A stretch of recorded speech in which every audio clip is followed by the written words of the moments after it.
Bom, me apresentando, né? Sou Adriana Maria dos Santos.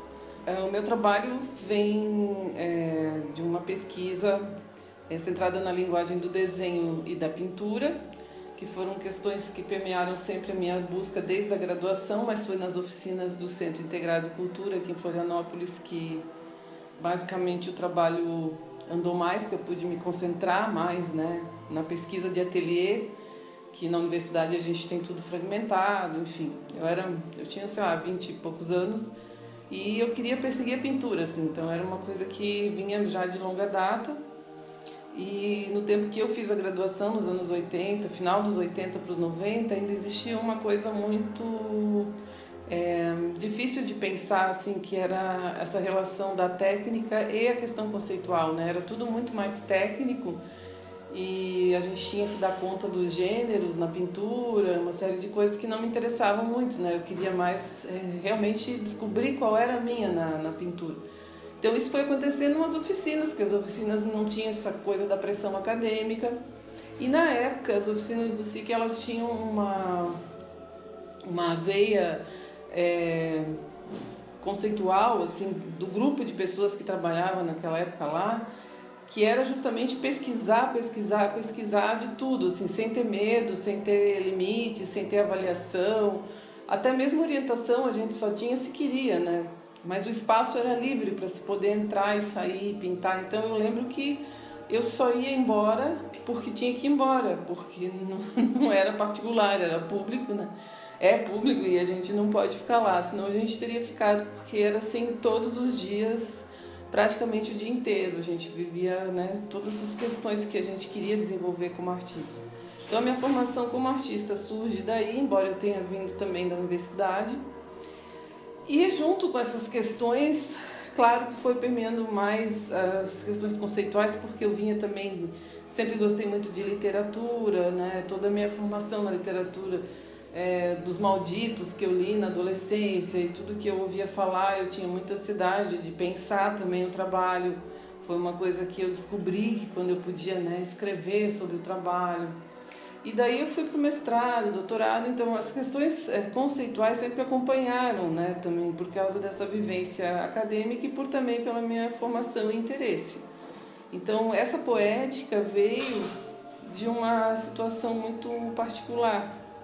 Eu lembro que na época eu pintava assim muito abstrato, umas cores meio cinza colorido, e aquilo me angustiava porque eu não via um sentido. Eu pintava e pintava, mas tentando entender o que é pintura, tentando dominar algumas técnicas, mas principalmente me angustiava saber o que eu estava pintando, o que me interessava. E aí uma situação muito corriqueira aconteceu e aí deu chance assim na vida da gente, que eu devia ter uns 25, 23 anos, não lembro. Eu estava num ônibus no centro e parado o ônibus, assim, esperando sair, eu estava na janela.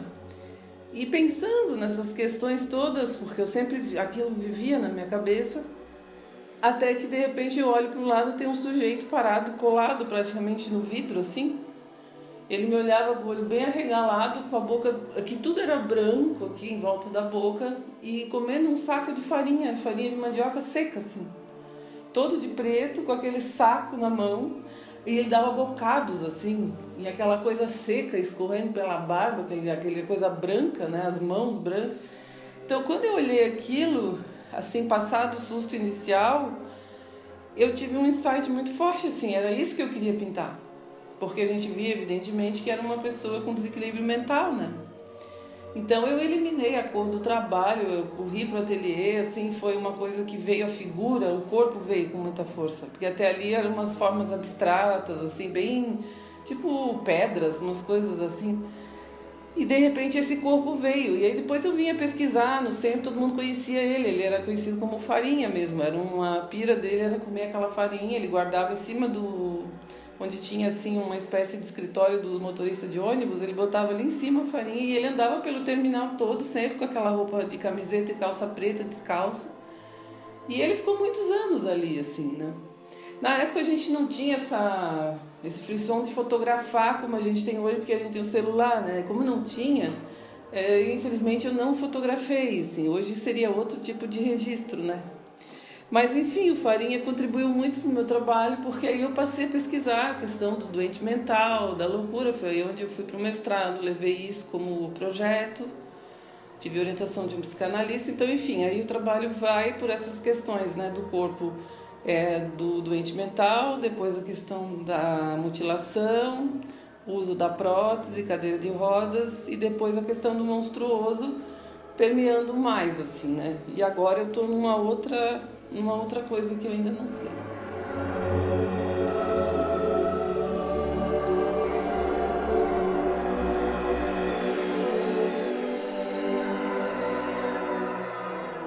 Eu aprendi na vida que não dá para misturar muito essas relações. Por exemplo, o pai da minha filha, eu me encantei com ele porque ele não tinha metade da perna esquerda e usava uma prótese.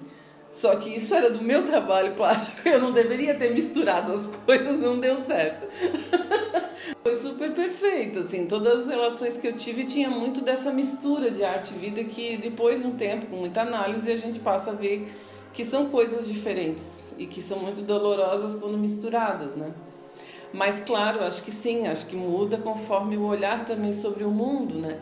Conhecer o Beckett no doutorado foi imprescindível, assim, porque a partir do momento que eu leio a questão do fracasso, como ele coloca, né, que é o artista tendo esse potencial, né, de fracassar melhor, como ele dizia, fracassa sempre. Quando eu descubro isso, muda bastante coisa, porque não muda bastante coisa, mas muda o meu olhar, assim, eu entendo melhor o que eu faço, digamos assim, a partir da leitura do Beckett, né? Porque eu já vinha pensando, mas é diferente quando alguém de fora diz, e aí a gente lê um cara que disse isso muitos anos, a gente, né, fica bem assim mexido. E aí, a partir da leitura do Beckett, todas as novelas e né, a literatura toda dele, os personagens, o Molloy vai ser um personagem que eu vou trabalhar bastante na pintura e no desenho. Enfim, o doutorado não foi só apenas um processo acadêmico, ele foi importante para eu organizar o pensamento, porque apesar que foi no teatro eu escrevi sobre pintura, e o Beckett permeando tudo, assim, né? E os pintores que eu escolhi, então foi importante para mim, assim, tanto que foi, eu não sei como eu fiz, diante de toda a minha tribulação de vida, eu consegui fazer, mas é porque eu estava bem, assim, afim mesmo, né? Aquela coisa, assim, que tu te identifica tanto que o projeto vai.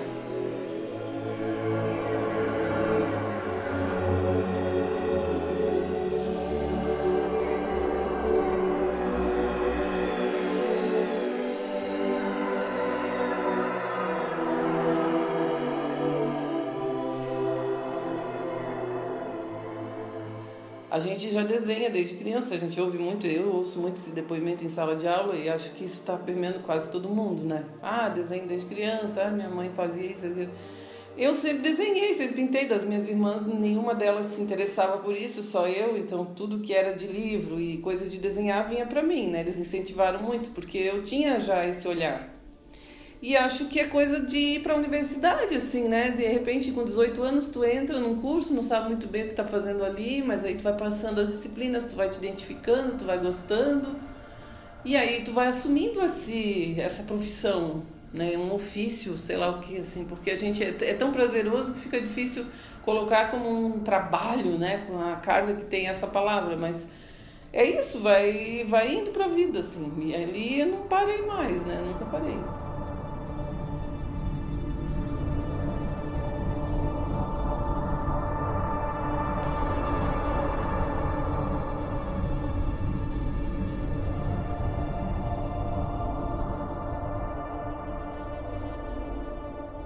Porque o sofrimento também é inerente, né? Então, e o sofrimento da vida junto com esse do trabalho, a gente acaba lidando com as coisas. Então, de repente, no momento eu fui muito ingênua em achar que era isso, né? Assim, que dava para casar.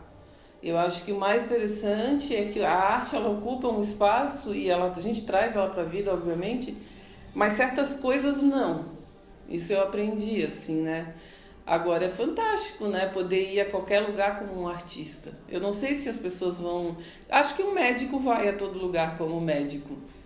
Mas eu acho que o artista tem essa potência de circular em qualquer ambiente, né? Não tem rico, nem pobre, nem feio, nem bonito. A gente está qualquer lugar que a gente for, a gente vai encontrar ali uma coisa para dialogar, para interagir, para fazer. Eu acho que esse é o grande encanto, assim. Ano passado morreu um grande amigo, né, nosso, aí do meio, e colega da universidade.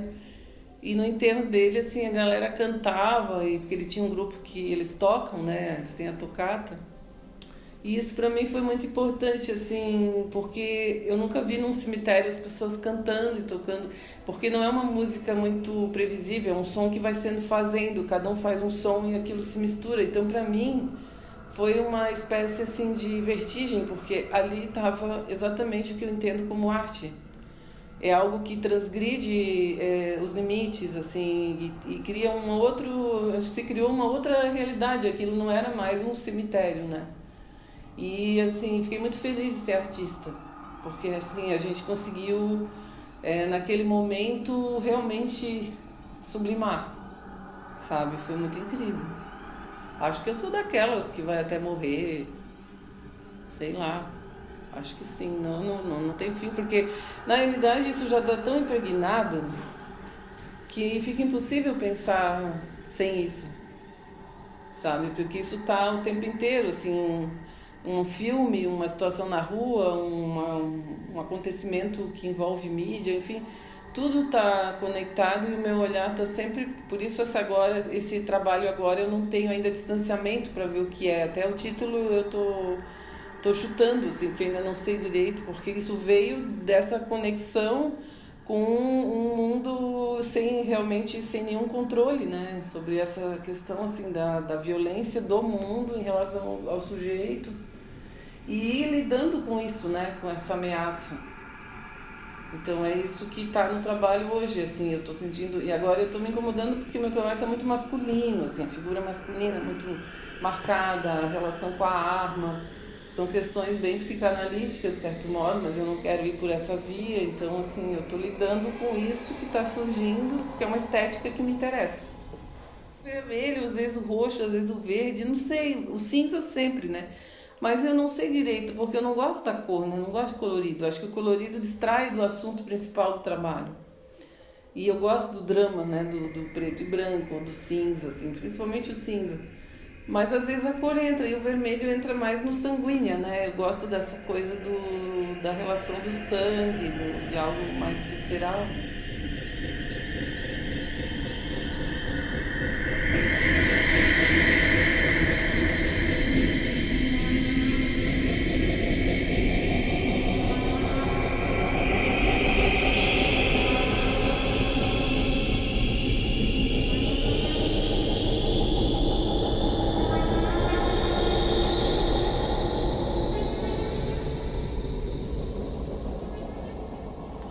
Eu acho que eu faria uma instalação onde houvesse pintura, desenho e objetos.